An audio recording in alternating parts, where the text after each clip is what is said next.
Hello everyone and welcome to the Dynamite channel. I'm Chipper. I'm Romina. Today we are covering episode 1131 of One Piece. A fleeting moment of happiness, Kumachi and Ginny. Yeah, and we're gonna do this in the late hours on a Monday night here in Tokyo. It's harder in Tokyo than it is in the US, right? Chipper told me we were going to bed. So I washed my face. I have nothing, no makeup on, nothing. We spent all day in PJs. We spent all day. And then he said, never mind, we're going to film. We spent all day at Disney. And I couldn't do anything, so I'm sorry for this. Can I give you this nice gomu fruit? Gomu no mi? It is cute. She's going to use it against me. I don't know what's inside it. It's got like something inside it. I don't know. But I'm going to take this back. Cute, though. Yeah, I'm taking this back to the US. We're going to use it as a prop when we get back. It's a good idea, right? Yeah, it is good. Like on the Pokemon Mondays channel, like I was telling them, like I haven't had any luck with like getting some like cards. Oh. But I was able to get this at Tokyo Dome and yeah, so that's something to get that. At the Jump Store, if any of y'all are ever like near Tokyo Dome, it's at the Jump Store over there. It's competitively priced. All right, let's get to the episode. Okay, all right. So, what do you think about the episode?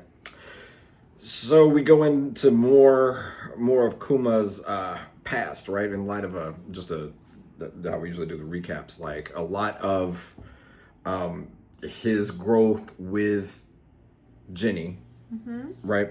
The relationship, she asked him to marry her, and he refused, declined. Well, we learn a little bit about his power as well. So it starts off with him at the ripe age of 17. He became a pastor like his dad, and he is doing the miracle work at the church. Yeah. And we see a line of elderly people from the village who are going and just getting their different pains taken away by Kuma. And, they're really appreciative and they're asking to go more. And then Ginny comes out and is angry. And they call her Mean Ginny. And she's saying, oh, well, you don't even pay. Then we find out very quickly why that is the case. You could see kind of like, I don't know, I was like transported back to the time where that big like paw was in the lab, and or when Zoro kind of felt the impact. So we saw what he was doing. That actually that pain has to go somewhere, right? And that if he left it there, it would go back to the people that had that pain. So someone had to take that pain, and so he would have to do that. Meanwhile, Ginny's outside the church crying. Obviously, she hates seeing him in pain. Yeah, it's tough. What did you think about that? What plays in something that I want to talk about after we finish the recap, but like you get to like his willingness to endure pain. It shows his altruism, but it also like it highlights the dangers to himself if you neglect your own self. That's true. Like your what am I trying to say? Your well-being. So like I feel like this happens to a lot of people. I don't know if it's like a Southern thing or something like that, but I feel like a lot of people we know like fall into that, where you're like so focused on helping somebody else that you end up like neglecting your own life or putting yourself in a worse position. But in One Piece, going back to One Piece though, like I think that like it's something I've talked to you about a lot, or a lot of anime as well. But like in maybe some places in Japanese society aren't so different either. I always say like they're always like looking for a reason. Like in anime, like in One Piece, they're always looking for a reason to like kill themselves. Well, it's like it's not necessary. You can help somebody without like doing that, but trying to find that balance is starting to be an interesting, like in each scenario, like an interesting result. He doesn't want people to be hurt. Like when he, even as a child, when he lied to his parents and he fell, he's like, "Oh, I'm okay," or to his dad about how he was being treated by the celestial dragons. He doesn't want to hurt people. He also knows he's really strong and that he can take a lot of pain, so he's willing to take that on. So I think it's not just that. I think he knows he is stronger, and that's why he's taking on that almost kind of responsibility.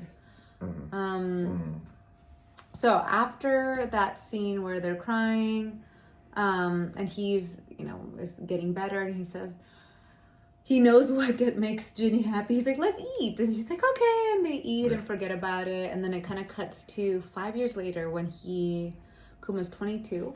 And he receives the news about the Revolutionary Army. They're having coffee, and Ginny sees the rainbow and then is like, I've got a great idea. Let's get married. And she says, I know you love me. Why don't we get married? And then instantly he remembers his past, right? And he doesn't want, the way I took it is that he doesn't want to have any children with the Buccaneer blood that will, be enslaved, and he obviously doesn't want her to, because it could put not just them in danger, but her in danger as well, right? And, but that's what I'm saying. Like, he's fine if it was him, right? You see what I'm getting at? But it's like, but he's kind of like unilaterally like making that decision for her and for the kids. Yeah. Like, or the potential kids or something, and his own happiness. He's willing to do that. And even that's going to affect her life in a negative way because she loves him. Yeah. And the funny thing is they met as slaves. So it's not like, we don't know why she was a slave either. Yeah. So if we're talking about that balance between altruism and well-being, your own self, like well-being, like I feel like he's like so far like on this side. He's willing to take anything. Yeah, he's willing to take anything. But in some cases it's like, are you looking out for it? Like is there a way to avoid some of the like those negative consequences, the potential negative consequences that you're talking about, and still have like a happy life? You can see how they're enjoying life. It's like, how can you find a way to do that without just, depriving yourself of potential happiness? Well, we see later life forces this. That's true too. But that's when he first starts talking about the Revolutionary Army, about he sees Dragon as a hero, and he says, that's what I want to do. Right. And it kind of reminds us about his passion for Nika and that kind of culture and like liberation. And then after that, it goes to the major incident in the Sorbet Kingdom, where the king, I guess by decree or approval from the Celestial Dragons, start rounding up the cute little elderly. No, not the old lady, not the cute old lady. From the south in the village. Oh, my time. And he calls her like, okay, old baba. Like that guy just like old hag. Oh my God. Obviously, like, move it. Horrible royal army are taking them, and Kuma goes there, and he's 25. Yeah. And then he's not having it. Instantly starts attacking everyone. And then, what happens there? And then Ginny eventually comes in and starts fighting. Later on, like he like beat it up, like he like knocked all of them away, and then after that, like kind of off screen, I guess he gave himself up, or they called him or something like that. And then after he was captured, he goes to the jail to see that like all of the people that care about him, like everybody, went as well. And then thankfully it shows that the Revolutionary Army arrived, right? And they take over the castle. And then you see Dragon. Oh, yeah. And Eva-chan. Yeah, and it's funny because Kuma looks up to the revolutionaries, looks up to Dragon, but he didn't know that like Eva-chan was also like a part of the. Yeah, so it was definitely a plan from Eva to go there. And Eva was talking to Dragon like on the way down the stairs. He's like, you're gonna love it. You're gonna love him. And this is like, so it was so cool. And then they appear there, and then Kuma's like, he sees both of them, can't believe it, and they ask what he's been wanting this whole time, which is, will you join us? And then of course Ginny says, I will join too. I'm going too, yeah. That was really nice. It kind of reminded me, we don't see too many romances. No, not in One Piece. In One Piece. No, not mutual. Not like mutual. No. Maybe some one-sided. But it reminded me a little bit of Oden. Yeah. And just, how somehow he still maintained that relationship. She joined them. Yeah. On on their travels, and even they had their, both of their kids, as well. So somehow they made it happen. And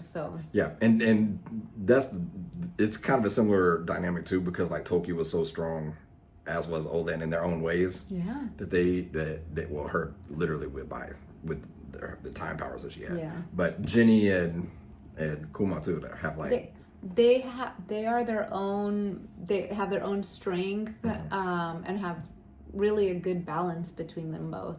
So, and then we get to see them a little bit more, right? Yeah. So in the future, we get to see, 8 more years.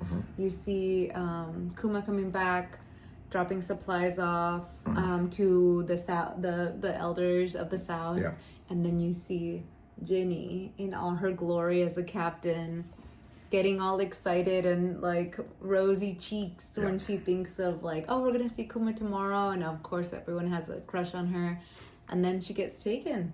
And that's a So this will force something, I'm assuming, from force Kuma. the bear out. And like it's not a One Piece episode if it doesn't leave you with some heartbreaking cliffhanger, right? And of course Kuma was like in shock. Are you surprised so far, like that the show has been like all of this Kuma backstory so far hasn't been as sad as you thought it would be? It's not just sad, a lot of happy. Like this was a pretty happy episode, really. It was. Like there were some crazy, like horrible things that happened, and obviously, like her getting taken at the end's bad. But like, it does not feel like just a fleeting moment. Yeah. No, Yeah. It was, a fair number of years. Yeah. Oda will do that too, though. Oda will put like something in, like, oh, Luffy dies, or like put something in for the episodes, and then like, or in the paragraph long either title or subtitle of the episode, and then it ends up, being. But this is nice. But I feel like this always happens. Yeah. Like there's a build up, you know what I mean? Yeah. That can last for, and then it's going to get to like what happened. Yeah. What happened. So it's getting there. But you have any other? No, just Kuma is just love. Just like you said, selfless, like love. To a fault. I still think like it's a negative trait. So... Like I maybe I've just been hardened and like like Kuma. Like it's just so I don't know. As time goes on, it's just like you can be nice, but it's like you got to think about yourself as well too. Maybe those are some Western ideas like clashing with like some of the Eastern ideas. But come on, Kuma, get it together, man. Well, Ginny was trying to tell him that. Yeah. Like, why do you do this? That's what I'm saying. She's why more. Did you agree to do this every week? And she's more worried about his own well-being than he is. And it's like maybe everybody else needs a little bit less of your help if you focus more on that. Yeah. And then if he was able to create like some clear barriers with the townspeople, then she wouldn't feel like that. Right. Like so. I mean, I don't know. Yeah. That's my mini rant in that episode. But that also just means that Kuma is who he is. Granted, people can change. Yeah. But he needed Ginny. Oh, he's still yeah. She's the best thing, and Eva-chan. Yeah. Eva-chan came to get him. Who from the? I still remember the moment. Who from the? Like I was just like, how quickly Eva just grabbed onto. Oh. Was it Ling Ling? Yeah. Yeah. And it was like, just save yourself. Like I'm like, how quickly did that love and kinship happen? I don't know, but I love Eva for it. Yeah. But y'all have a great day. You have a great week. We'll see y'all next time for episode 1132. Romina's already going to sleep. We'll see y'all next time. Peace.